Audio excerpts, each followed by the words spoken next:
All right, let's do your Uncial free B. I'm going to start out with the double pencil tool because you all have pencils in your home and you have rubber bands. It's simply two pencils rubber banded together, and it's a great way to start calligraphy because it gets you in the habit of moving your whole arm. Plus, because it's large enough to see, you can really begin to understand the skeleton, if you will, of the letter. The letter B, this is our header, this is our baseline. The letter B does not have any ascenders or descenders, and the first stroke is straight down. You remember, we're holding our pen, quote unquote, at about a number 4 angle, right? A little bit flatter than many of the other alphabets. So the first stroke is straight down. Now, the letter B is one of those letters that has a little bit of a serif at the top. And a serif is, well, let me illustrate. A letter T in many traditional fonts, these things right here are called the serifs. Got it? Okay.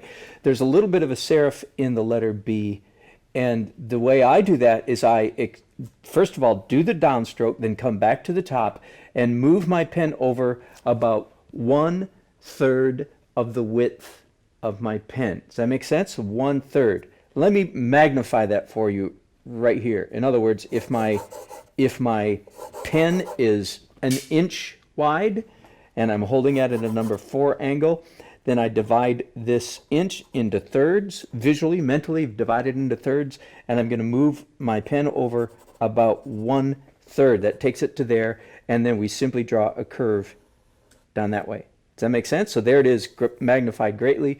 Now I come up here, I move it over just a little bit, and that would be one of my warnings, if you will, about the Uncial typeface, is if you make this serif too big, your Uncial typeface just it doesn't look good.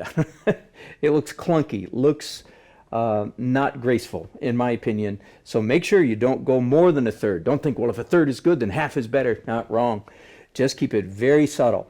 Now, the next stroke in your letter B, you can usually do in one move, or that is to say, without picking up your pen. You start about 1/4 of the way down from the top, go up at a number 4 angle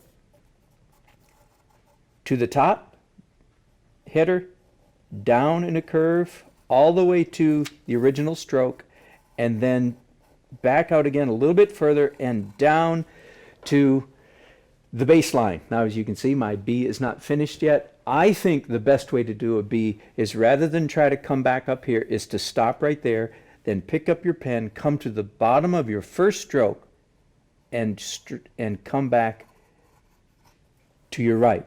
Does that make sense? Let me do that letter one more time with pencil.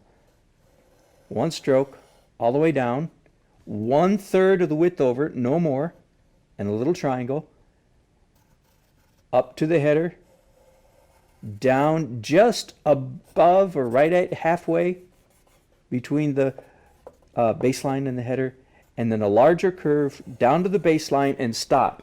Pick up your pen, come back here to the bottom of the first stroke, and draw over here and meet those two lines. Get it? I think that's a nice B. Let's move now to a felt tip marker, and I have here my guide sheet. I have a piece of graphics paper on top of my guide sheet, and I think you can see that. Now let's try a B right here.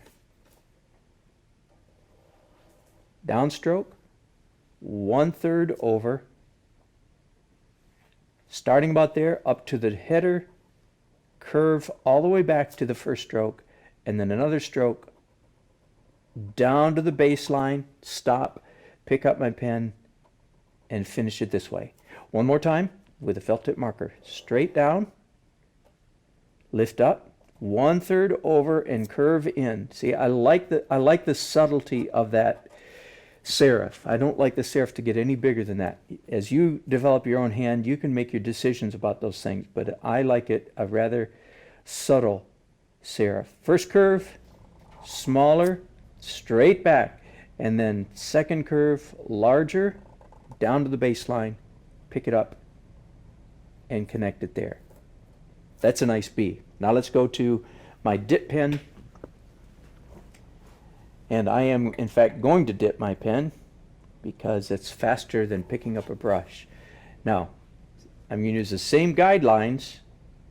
You'll notice right away that this is a wider nib than the first one.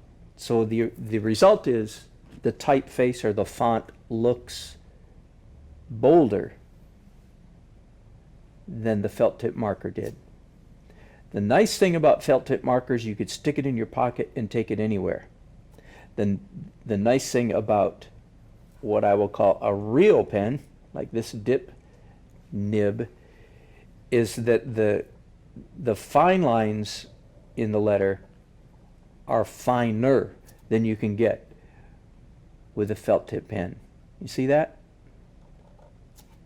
Curve 1, curve 2, down to the baseline, stop, and finish going this way.